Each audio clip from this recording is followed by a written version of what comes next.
Hello students, welcome to काउंटेस्टिक। बेटा आज जो आपका चैप्टर स्टार्ट करेंगे दैट इज रेशियो एनालिसिस। अगर आपको याद हो तो बेटा लास्ट चैप्टर आपने फाइनेंशियल स्टेटमेंट एनालिसिस करा था, जिसमें मैंने आपको बताया था कि चार तरह की एनालिसिस करते हैं आप। एक आप करते हैं बेटा कंपैरेटिव एनालिसिस, सेकंड वन करते हैं आप कॉमन साइज, थर्ड वन करते हैं आप रेशियो एनालिसिस एंड फोर्थ पे आपने देखा था कैश फ्लो स्टेटमेंट। आज जो आप देखेंगे कंपैरेटिव और कॉमन साइज तो आपने वहीं पे सीख लिया था। आज जो आप देखेंगे that is ratio analysis.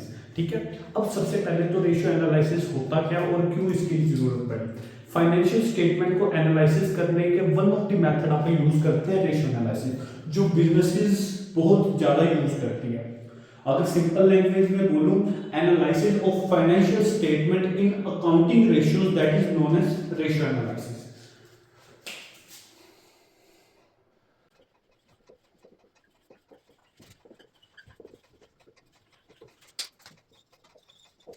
Is that clear? Now, why it is needed? Beta, it is the process of identifying the financial strength and weakness of the enterprises. ठीक है? It helps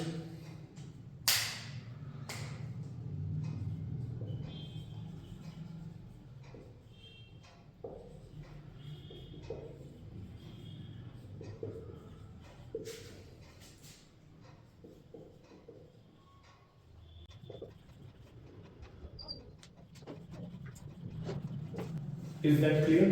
Beta, it refers to the process of identifying the financial strength or weakness of the any enterprises, right?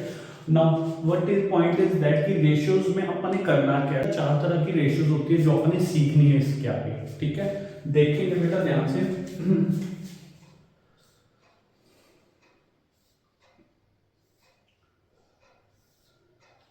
चार तरह की ratios है जो अपने इस chapter में सीखनी है। नंबर फर्स्ट जो अपने पास आती है that is liquidity ratio.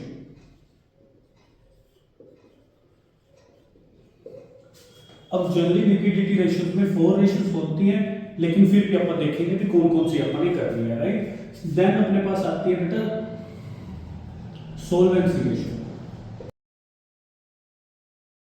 Undoubtedly सोल्वेंसी ratios भी अपने पास कितनी है बेटा 4।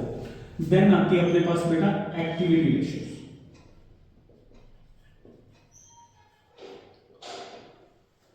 Is that clear?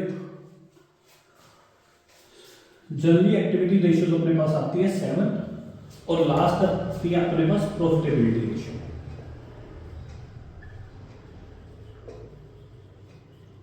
तो ये भी डाउट अपने पास कितनी है 5। ठीक है, कुछ ये चार तरह की रेशियोज है जो अपने सीखनी है और देखेंगे अपन रेशियोज में कौन कौन सी चीजें अपने करनी है। ठीक है, अब अकाउंटिंग रेशियो मैंने यूज वर्ड टर्म करा था, पॉइंट इज दैट कि अकाउंटिंग रेशियोज क्या होता है। ठीक है, अब अकाउंटिंग रेशियो बेटा क्या होता है।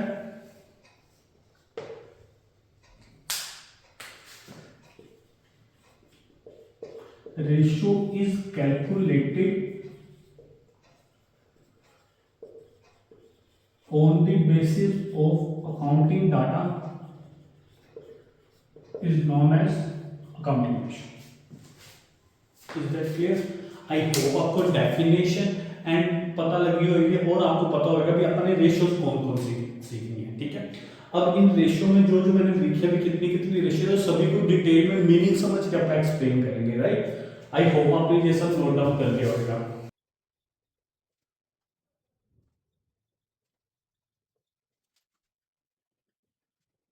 ना मैंने क्या करा बेटा, मैंने ना 4 क्लासिफाई करा रेशियोज को 4 पार्ट्स में। One is liquidity ratio, second one is solvency ratio, third one is activity ratio and last one is profitability ratio, right. अब इसी में रेशियोज अपन नहीं सीखने की ट्राई करेंगे विद मीनिंग भी। अपन रेशियो को सिर्फ याद नहीं करना है एज ए फॉर्मूला बेसिस, इसको अपन समझना है कि ये बिजनेसेस में किस तरह से एनालिसिस कर रही है। ठीक है, नाउ सबसे पहले लिक्विडिटी रेशियो। अब लिक्विडिटी का मतलब क्या होता है, जनरली अपन लिक्विड एसेट्स यूज करते होते हैं टर्म्स। लिक्विड एसेट्स का मतलब क्या होता है, that asset which can be easily converted into cash. ऐसे एसेट जो अपन जल्दी से जल्दी कैश में कन्वर्ट कर सकते हैं उसको अपन बोलते हैं लिक्विड एसेट्स। उसको अपन क्या बोलते हैं, अपन लिक्विड एसेट्स। नाउ सबसे पहली जो इसमें रेशियो आती है बेटा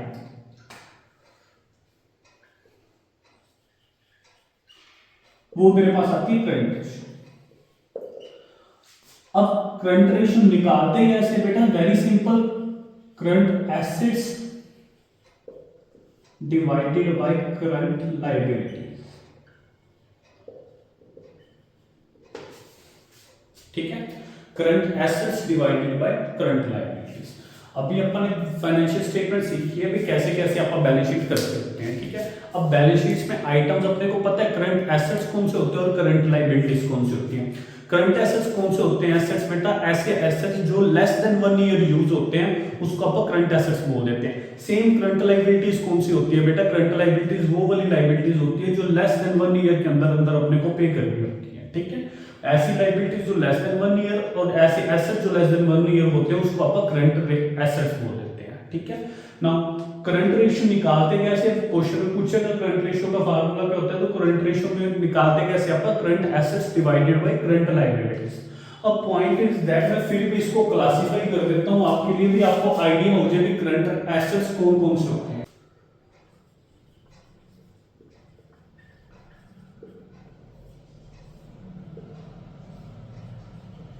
इधर लिख रहा हूं बेटा मैं करंट एसेट्स और this one is current liability. चलो काउंट करते हैं बेटा जल्दी। सबसे पहले वहां पे अपन ने लिखा था करंट इन्वेस्टमेंट, अगर आपको याद हो तो। देन आपका यूज करते हैं इन्वेंट्री। इन्वेंट्री 3 टाइप्स की थी, raw material, work in progress and finish goods. कुछ भी तरह की हो सकती है। ठीक है, इसको आप क्या बोल देते हैं? स्टॉक। देन अपने आते हैं debtors, bill receivable, cash, bank, drafts, okay,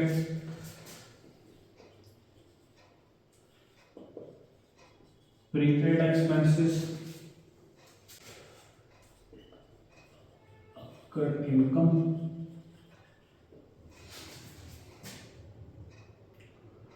एक बेटा यहां पे लिख रहा हूं मैं मार्केटेबल सिक्योरिटीज।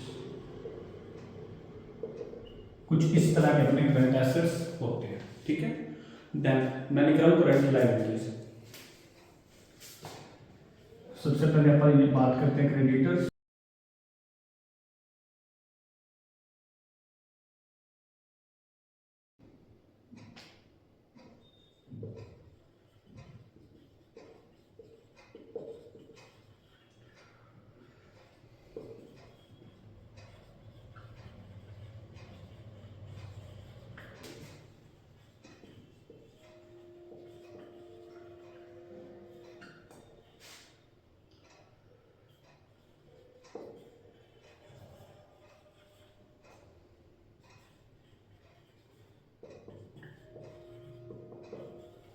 कुछ इस तरह के अपन है करंट लायबिलिटीज यूज होती है। Creditor bill payable, outstanding expenses, income received in advance, bank overdraft, short term advances, tax payable and proposed dividend. अब सर बाकी सारी चीजें तो सीखी हुई है। प्रपोज्ड डिविडेंड क्या होता है बेटा? ये आप कैश फ्लो स्टेटमेंट में सीखेंगे, डिविडेंड का टॉपिक है। ठीक है ना, करंट रेशियो अपन ने देखा current assets divided by current liability. Question में क्या करना बेटा? क्वेश्चन में अपन ने को बैलेंस शीट दी हुई तो उसमें से अपन ने निकाल लिया कौन से करंट एसेट्स है, करंट लायबिलिटीज निकालनी है, तो उसको अपन डिवाइड कर देंगे, अपने पास आंसर आ जाएगा। याद रखना जब आंसर आएगा तो रेशियो में आना चाहिए आंसर, सपोज 2:1, राइट। अब करंट रेशियो अपने को पता लग गई कि current assets divided by current liabilities करते हैं, राइट। और इसकी जो आइडल है ना वो भी इसको 2:1 मानी गई, यानी कि जो गुड रेशियो करंट रेशियो मानी गई वो 2:1 है। 2:1 का क्या मतलब हुआ?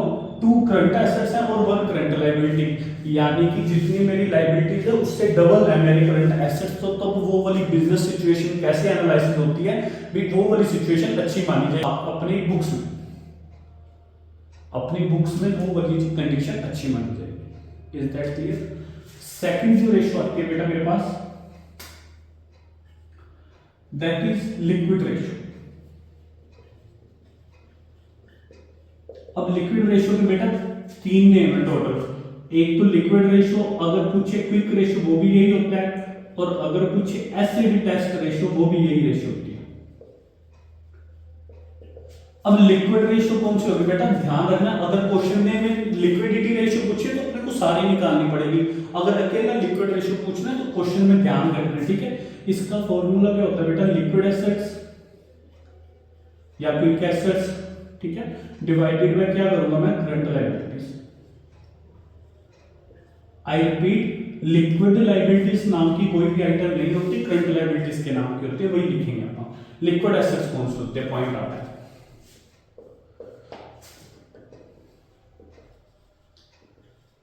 अब लिक्विड एसेट्स कैसे कौन से होते हैं बेटा, अगर मैं अपने करंट एसेट्स में से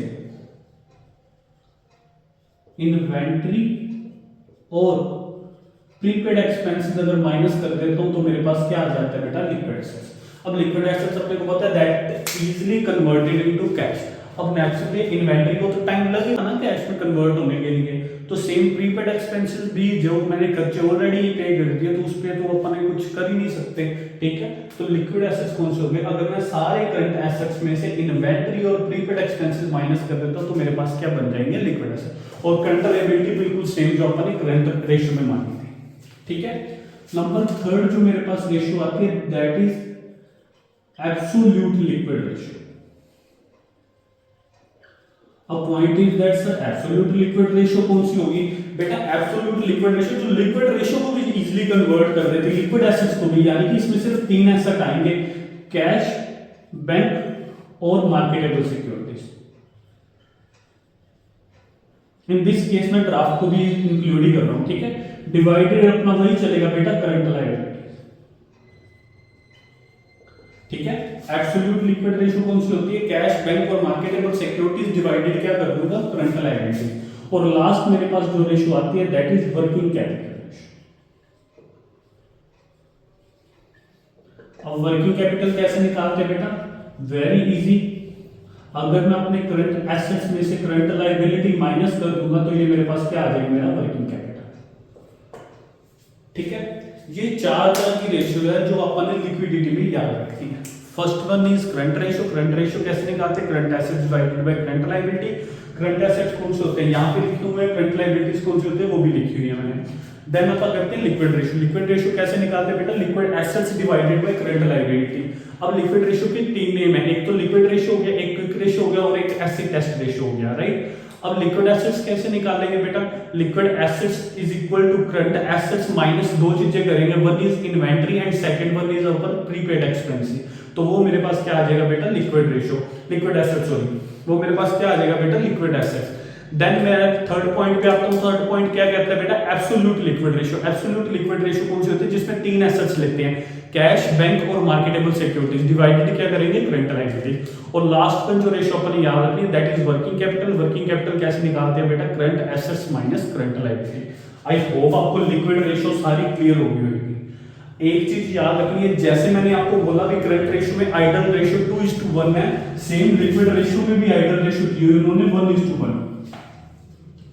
यानी कि जब मेरे current liabilities current liquid assets के बराबर हो जाएंगे तो वो वाली कंडीशन में मैं मानूंगा भी मेरा बिजनेस अच्छी ग्रो कर रहा है। अगर बाय चांस 1:1 मेंटेन नहीं हो पाती, यानी कि या तो इससे ज्यादा हो जाती है तो उसको अच्छी मानूंगा, अगर इससे कम हो जाती है तो उस कंडीशन में मेरे को सोचना पड़ेगा। इस तरह से कुछ एनालिसिस करें, रेशियो एनालिसिस। आई होप आपको सारा कुछ समझ में आया होगा, ठीक है।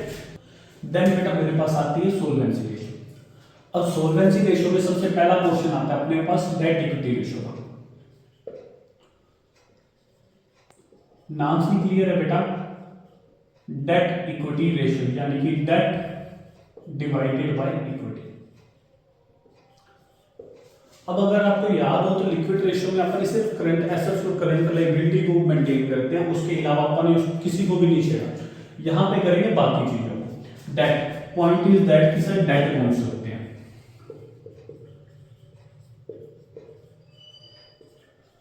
डेट बेटा होते हैं लॉन्ग टर्म लोन्स प्लस अपनी कोई भी सिक्योरिटी जो इशू करते हैं, फॉर एग्जांपल डिवेंचर इशू करते हैं या बॉन्ड्स इशू करते हैं, उन सभी को क्या बोल देते हैं, debt. Long term loans plus debenture and plus bond. Equity का क्या मतलब है बेटा, इक्विटी का मतलब होता है शेयर होल्डर फंड। अब आपको याद हो तो शेयर होल्डर फंड में अपने 2 चीजें करी थी, one is share capital, second one is reserve and surplus. Share capital में 2 शेयर कैपिटल होती है, एक equity share capital, second one is preference share capital. और रिजर्व सरप्लस कौन कौन से आ जाते हैं बेटा, अपने कैपिटल रिजर्व, जनरल रिजर्व, ये सारे रिजर्व किस साइड आते हैं, balance of the statement of profit and loss account, वो भी किस में आएगा बेटा, रिजर्व एंड सरप्लस में। कुछ इस तरह से अपन देखेंगे, ठीक है। मैं फिर भी आपको एक्सप्लेन कर देता हूं बेटा। शेयर कैपिटल में कौन से आते हैं बेटा, equity share capital plus preference share capital. Reserve and surplus में कौन से आते हैं बेटा,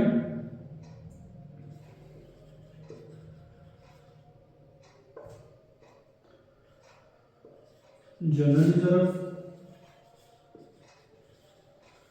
कैपिटल रिजर्व,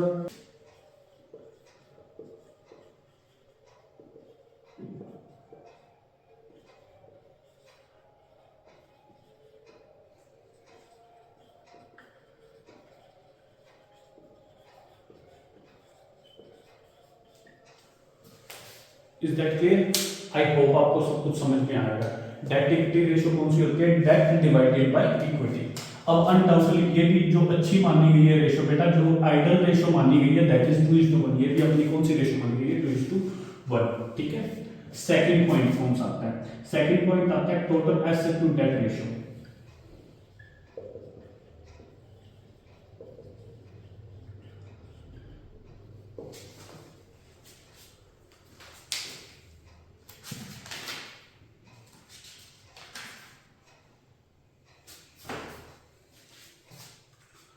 अब टोटल एसेट्स अपने को पता है, जो एसेट्स का टोटल होएगा बेटा, घबराना नहीं है।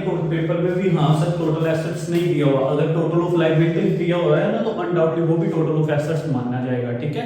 बैलेंस शीट का टोटल ऑलवेज सेम होता है, चाहे वो इक्विटी का हो, चाहे वो इक्विटी एंड लायबिलिटीज का हो, चाहे वो एसेट्स का, दोनों का टोटल सेम होता है। अब नेम से क्लियर हो रहा है, total assets to debt ratio, यानी कि टोटल एसेट्स डिवाइडेड बाय क्या कर देंगे बेटा, डेट। अब टोटल एसेट्स अपने को पता है दो तरह के होते हैं, one is non current assets, second one is current assets. और डेट अपने को पता लग गया, डेट किसकी बात कर रहे हैं, लॉन्ग टर्म डेट की, यानी कि ये जो डेट होते हैं ना बेटा, ये लॉन्ग टर्म डेट होते हैं। Is that clear? I hope आपको याद रहेगा ये चीज। अनदर जो रेशियो आती है वो मेरे पास आती है प्रोप्राइटरी रेशियो।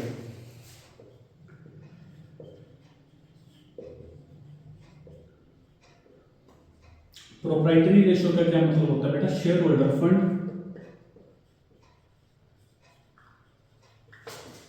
अपने को पता लग गया कौन कौन से इक्विटी का सारा पोर्शन, ठीक है। Share holder fund divided by total asset, total assets भी अपने को पता है। नॉन करंट एसेट्स और करंट एसेट्स को मिला के जो अपनी बनती है वो उसको क्या बोलते हैं, प्रोप्राइटरी रेशियो। अब सेम इक्विटी रेशियो भी इसी को बोलते हैं बेटा, सेकंड नेम क्या है इसका, इक्विटी रेशियो। और लास्ट जो मेरे पास आती है that is interest coverage ratio.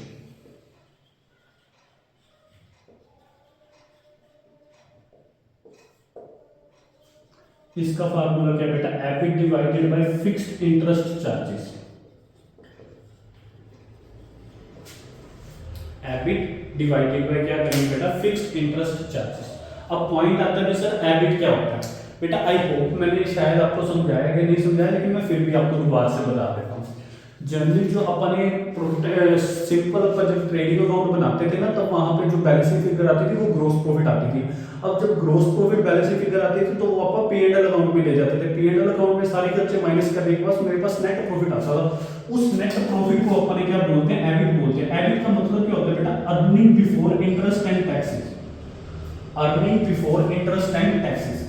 अब इस खर्चों में से ना सबसे पहला खर्चा माइनस किया जाता है दैट इज इंटरेस्ट। इंटरेस्ट कौन सा, जो अपन लॉन्ग टर्म लोन्स को देते हैं या लॉन्ग टर्म डेट को देते हैं, वो वाला खर्चा, वो वाला इंटरेस्ट माइनस किया जाता है। जो इसको माइनस करके आता है वो मेरे पास आता है ईबीटी। ईबीटी का क्या मतलब होता है, अर्निंग बिफोर टैक्सेस। बेटा ये सारा फाइनेंशियल अकाउंटिंग का पार्ट है, अर्निंग बिफोर टैक्सेस। अब अर्निंग बिफोर टैक्सेस में से अगर मैं टैक्स माइनस कर दूंगा ना तो ये मेरे पास आता है earning after tax, earning after tax. अब अर्निंग आफ्टर टैक्स में से सबसे पहला जो मेरे पास जाता है वो जाता है प्रेफरेंस का डिविडेंड, क्योंकि ये फिक्स होता है, ये अपने को बात पता है। और जो भी बैलेंस बच जाता है ना वो कौन लेके जाते हैं बेटा, वो लेके जाते हैं इक्विटी शेयर होल्डर, यानी कि ये बनता है इक्विटी शेयर डिविडेंड, ये इक्विटी वालों का हिस्सा बनता है। जर्नी कुछ इस तरह से आप फाइनेंशियल अकाउंटिंग करते हैं। आप जर्नी अकाउंटिंग में तो ये सीख लेते हैं नेट प्रॉफिट आ गया, नेट प्रॉफिट को उस फाइनेंशियल अकाउंटिंग की लैंग्वेज में एबिट बोला जाता है, earning before interest and tax. उसमें से सबसे पहले आप इंटरेस्ट माइनस करते हैं। इंटरेस्ट कौन सा होता है? लॉन्ग टर्म डेट का, वही मैंने यहाँ पे माइनस डिवाइड करना है। देखो फिक्स्ड इंटरेस्ट चार्ज यानी कि ये वाला इंटरेस्ट, एबिट ये वाला एबिट। Is that clear? अब ध्यान रखना पेपर में जो आपने को क्वेश्चन दिया हुआ वो अर्निंग आफ्टर टैक्स दे रहा है या बैलेंस दे रहा है या क्या दे रहा है, अपने को देखना पड़ेगा, फिर उसको कन्वर्ट करना पड़ेगा अपने को एबिट में। ठीक है, EBIT divided by fixed interest charges. I hope आपको समझ में आया होगा। ठीक है, सोल्वेंसी रेशियो में 4 रेशियोज करी बेटा। सबसे पहली रेशियो करी अपन ने date equity ratio. Date equity ratio क्या कहती है अपने को? Date divided by equity. यानी कि बेसिकली वो आइडेंटिफाई क्या करना चाहिए कि जितने पैसे लगवाए हैं मैंने बिजनेस में और जितना मैंने लोन लिया तो उसकी रेशियो मेरे को बताओ, वो that is debt equity ratio. Then second ratio होती है total asset to debt ratio. Total assets divided by debt करूंगा तो ये मेरे पास total asset to debt ratio आ जाएगी। Third one and important one आती है दैट इज इक्विटी रेशियो या प्रोप्राइटरी रेशियो। क्या कहते हैं normally? Share holder fund divided by total asset. यानी कि जितने भी मैंने एसेट्स अपनी बिजनेस बैलेंस शीट का टोटल लाया है और जितना मेरा इक्विटी का पोर्शन है उसको डिवाइड करूंगा तो मेरे पास क्या आ जाएगा बेटा? Proprietary ratio. और लास्ट वन आती है अपनी इंटरेस्ट कवरेज रेशियो। मेरा प्रॉफिट जो मेरा फिक्स्ड इंटरेस्ट चार्जेस है वो कितनी रेशियो में कवर कर रहा है, वो चीज कौन एक्सप्लेन करता है? Divided by fixed interest charges. EBIT क्या होता है बेटा? Earning before interest and taxes. I hope आपको सोल्वेंसी रेशियो भी समझ में आई होगी। Is that clear? देन मेरे पास आती है एक्टिविटी रेशियो। अब एक्टिविटी रेशियो में जल्दी 7 तरह की रेशियोज आती हैं, लेकिन अपन इसको इजी वे से समझेंगे ताकि ये 7 अपने को करंट रेशियो से भी लिक्विडिटी रेशियो से भी इजी लगे, राइट? सबसे पहले जो मेरे पास रेशियो आती है that is inventory turnover ratio.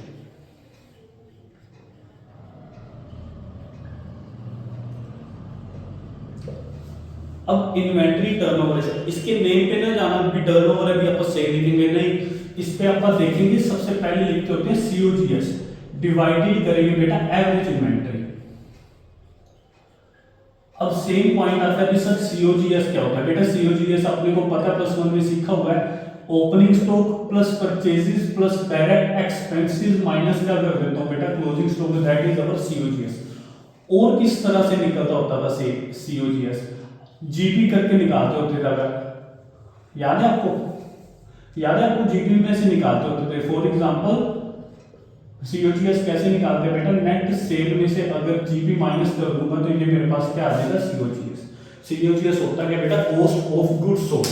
Cost of goods sold का क्या मतलब है? जितना माल मैंने बेचना है उस पे जो खर्चा हुआ है उसकी लागत कितनी है, दैट इज सीओजीएस। ठीक है, नॉर्मली जीपी निकालते होते थे। अगर सेल में से अगर मैं कॉस्ट निकालूंगा, ये आपने 10th में भी आई थिंक 9th 10th में भी देखा होगा, सिंपल प्रॉफिट निकालने का फार्मूला। सिंपल प्रॉफिट कैसे निकालते हैं बेटा? सेल में से अगर कॉस्ट माइनस कर दूंगा तो वो मेरे पास प्रॉफिट बच जाता है।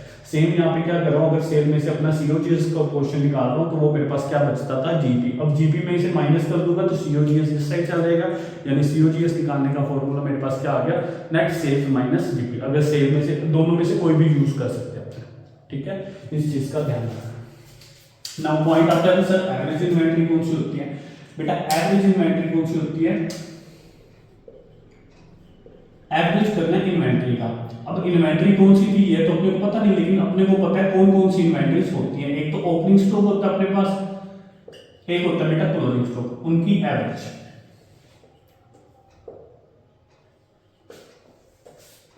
अब ध्यान रखना एक्टिविटी रेशियोज का जो आंसर आएगा बेटा जनरली इन टाइम्स आता होता है, यानी 3 टाइम्स 4 टाइम्स 3.5 टाइम्स, ये रेशियो में आएगा, इस टाइम्स में आता होता है। ठीक है, इस चीज का थोड़ा सा ध्यान रखें। Is that clear? Now same इसी को कन्वर्ट कर रहा हूं मैं, सेकंड रेशियो बना रहा हूं, that is inventory conversion period.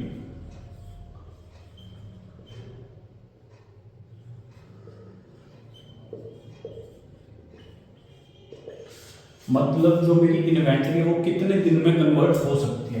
तो कैसे लिखूंगा? अगर तो आपको डेज में आंसर चाहिए तो डिवाइडेड कर दूंगा इन्वेंटरी टर्नओवर रेशियो, जो मैंने यहां से आंसर निकाला है।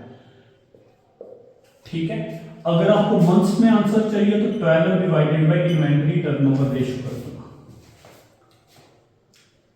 Is that clear? I hope आपको समझ में आया होगा। थर्ड रेशियो पे चलते हैं बेटा। नाउ देन आती है अपनी डेटर टर्नओवर रेशियो। अब सेम पॉइंट आता है कि सर डेटर टर्नओवर सेल पे नहीं, हाँ सेल पे तो है, लेकिन डेटर कहां से बनते हैं? डेटर बनते हैं जनरली क्रेडिट सेल से। बेटा सेल दो तरह की होती है, एक तो कैश सेल होती है, एक क्रेडिट सेल होती है। अगर टोटल सेल में से यानी नेट सेल, बेसिकली सेल में से सेल रिटर्न माइनस करूंगा, मेरे पास नेट सेल आ जाएगी। नेट सेल में से अगर मैं कैश सेल असाइड रख देता हूं, जो मेरे पास बचेगी दैट इज क्रेडिट सेल। यानी डेटर किससे बनते हैं? क्रेडिट सेल से। नेट क्रेडिट सेल डिवाइडेड क्या कर दूंगा बेटा? Average debtor. अब पॉइंट्स वही आ गया, बिजनेस सेल तो पता लगी, लेकिन एवरेज डेटर कैसे होते हैं? सेम बेटा, एवरेज डेटर कैसे निकालेंगे बेटा? Opening debtor plus closing debtor divided by 2। और इन केस अगर अपने को सिंगल पे बेसिस पे चल दो मैं डेटर से पैसे लेने होते हैं, तो यानी कि एवरेज कलेक्शन पीरियड, नेक्स्ट जो मेरा फॉर्मूला आ गया that is average collection period. अब सेम पीरियड है, पीरियड मतलब टाइम में निकलेगा आंसर। अगर आपको डेज में आंसर चाहिए तो 365, अगर आपको मंथ्स में आंसर चाहिए तो 12। डिवाइडेड क्या करूंगा? कलेक्शन है यानी पैसे लेने, पैसे किससे लेने? मैंने डेटर से, यानी डेटर टर्नओवर रेशियो को डिवाइड कर दूंगा, जो मैंने यहां पे निकाली थी। क्लियर हुई बात बेटा? नेक्स्ट फॉर्मूले पे अपन चलते हैं। देन आता है अपना क्रेडिटर टर्नओवर रेशियो। अब पॉइंट वही sir, creditor turnover ratio, creditor बेटा कहां से बनते हैं? परचेज से। परचेज से नहीं बनते, क्रेडिट परचेज से बनते हैं। ठीक है, सबसे पहले होती है टोटल परचेज। टोटल परचेज में से अगर मैं परचेज रिटर्न माइनस कर दूंगा, ये मेरे पास बन जाती है नेट परचेज।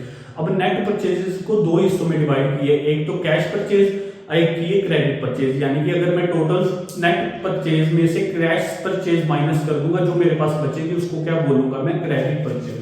तो यहां पे क्या लिखूंगा बेटा? फॉर्मूला क्या बन जाएगा? Net credit purchase divided by average creditor. अब पॉइंट सेम वही आ गया भी सर, क्रेडिट परचेज तो पता लगी, लेकिन एवरेज क्रेडिटर कैसे पता लगेंगे? बेटा एवरेज क्रेडिटर सेम वैसे ही पता लगेंगे जैसे डेटर पता लगेगा अपने को। Opening creditor plus closing creditor divided क्या कर दूंगा? 2।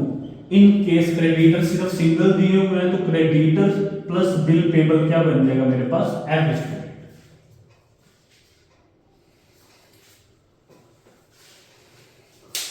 क्रेडिटर प्लस बिल पेबल क्या बन जाएगा मेरे पास? Average creditor. ठीक है, आई होप आपको ये चीज समझ में आई होगी। और जो नेक्स्ट सेम इसी पे बेसिस है, क्रेडिटर को मैंने पेमेंट देनी होती है, तो यानी कि ये कैसे बन गया? Average payment period. जब भी पेमेंट का नियम आएगा याद रखना, पेमेंट डेटर को नहीं देनी अपने क्रेडिटर को देनी है पेमेंट। सेम पीरियड है, यानी कि आंसर डेज में निकलेगा या तो मंथ्स में निकलेगा। अगर डेज में निकल रहा है तो divided by creditor turnover ratio कर दूंगा, और अगर मंथ में निकालना है आंसर अपने को तो क्रेडिट रेशियो निकालनी है, तो debtor divided by creditor turnover ratio कर दूंगा। Is that clear? ठीक है, लास्ट जो मेरे पास फॉर्मूला आता है बेटा that is working capital turnover ratio.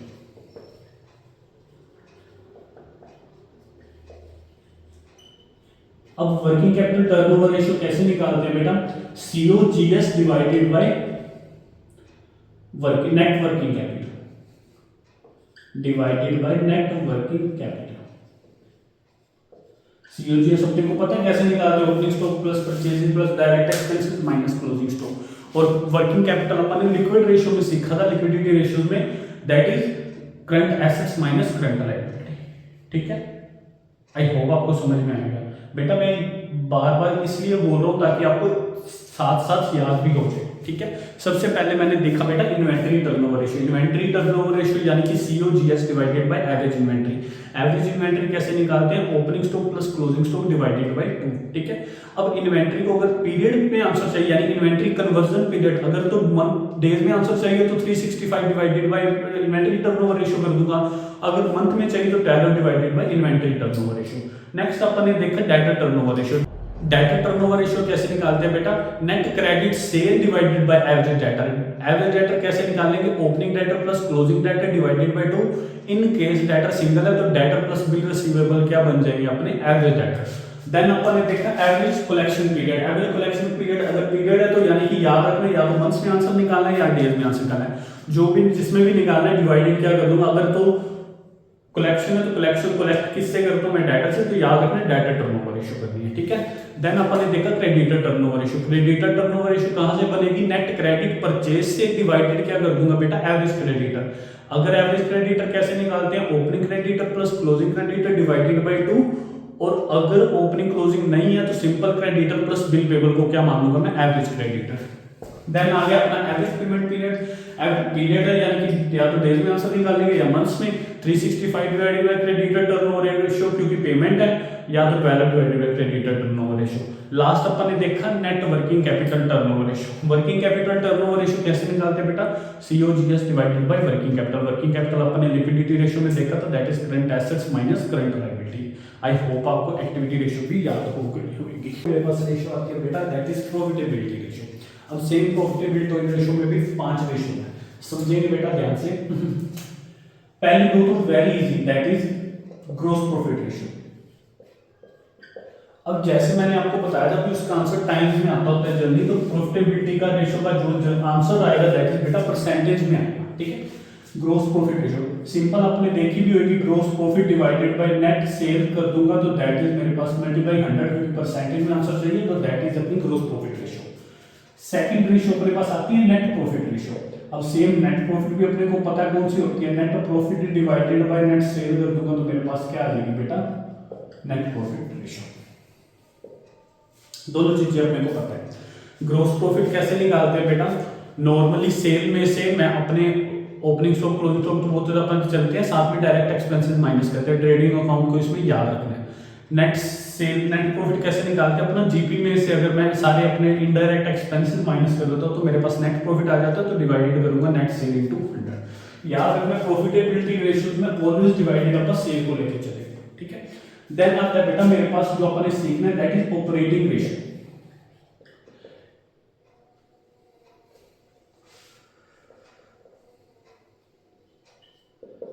इसको ऑपरेटिंग कॉस्ट रेशियो भी बोल देते हैं बेटा।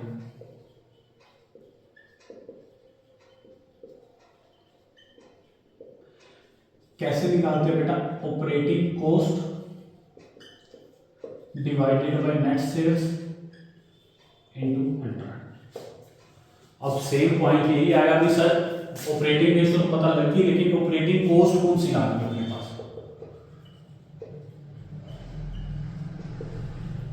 बेटा इनकम स्टेटमेंट और इस थिंग आपको याद है, cost of material consumed, net purchase, changes in inventory, employment benefit expenses, finance cost, depreciation and amortisation, याद है वो सारे ऑपरेटिंग कॉस्ट के बेसिस पे मैं आपको समझाने की ट्राई करूंगा।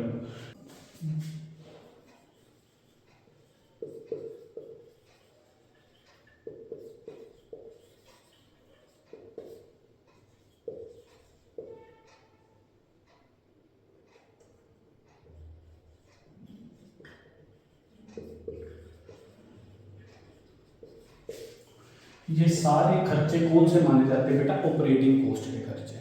अब पॉइंट आता है सर फिर खर्चे रह कौन से गए जो अपन ऑपरेटिंग में नहीं मानने, जो ऑपरेटिंग में नहीं मानने ना बेटा उसको आप बोलते हैं नॉन ऑपरेटिंग एक्सपेंसेस। उसको कौन से बोलते हैं अपन, non operating expenses. Non operating expenses कौन से होते हैं, वो वाले एक्सपेंसेस जिसका बिजनेस के साथ लेना देना नहीं है, यानी जिस चीज की मैं परचेज सेल कर रहा हूं उसके साथ उसका लेना देना नहीं है, वो वाले खर्चे अपन इसमें इंक्लूड नहीं करेंगे। एग्जांपल के तौर पे मैं 2 खर्चे आपको बताता हूं जो ऑपरेटिंग कॉस्ट में नहीं आते। For example loss on the sale of fixed assets, loss on the sale of fixed asset, loss on the sale of fixed asset अपना खर्चा तो हुआ, नुकसान तो हो गया, लेकिन इसमें ऐड नहीं करा, क्यों, क्योंकि उसका बिजनेस के साथ कोई लेना देना नहीं है। सेकंड मैं आपको बताता हूं इंटरेस्ट एक्सपेंस, यानी जो अपना फाइनेंस कॉस्ट आता है, जो भी अपन इंटरेस्ट देते हैं किसी आउटसाइडर को या बोरोइंग पे या अपने लोन पे इंटरेस्ट देते हैं, उसका बिजनेस के साथ कोई लेना देना नहीं, इसलिए वो भी खर्चा मैंने इसमें नहीं लिखा। वो दोनों खर्चे कौन से होते हैं बेटा, नॉन ऑपरेटिंग एक्सपेंसेस। ये कौन से एक्सपेंसेस है, ऑपरेटिंग एक्सपेंसेस। ऑपरेटिंग कॉस्ट कैसे निकालते हैं, ऑपरेटिंग रेशियो कैसे निकालते हैं, operating cost divided by net sale into 100, ठीक है। देन अपने पास आता है operating profit ratio.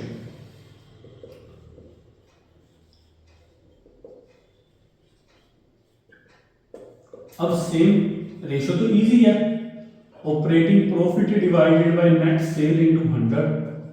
Point same आ गया भी सर, ऑपरेटिंग प्रॉफिट क्या कौन सी होती है?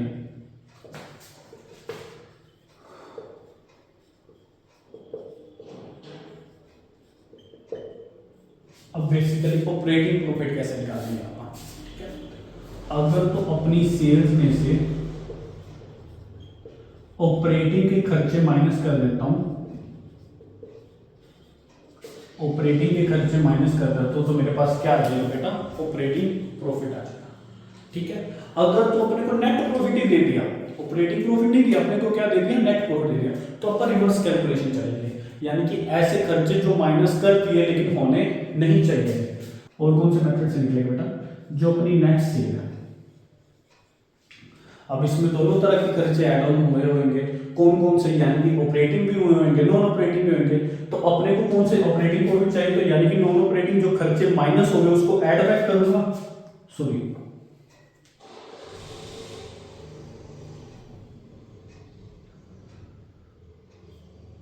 ऐड बैक कर दिए खर्चे कौन से? Non operating expenses. Sir non operating expenses कौन से होते हैं बेटा? यही वही खर्चे जो मैंने अभी आपको बताए, ऐसे खर्चे जिसका बिजनेस के साथ कोई लेना देना नहीं है, that is your finance cost के खर्चे और जो loss on sale of fixed asset. Same कोई इनकम मैंने प्लस कर दी होगी वो भी नहीं लेनी, that is non operating income.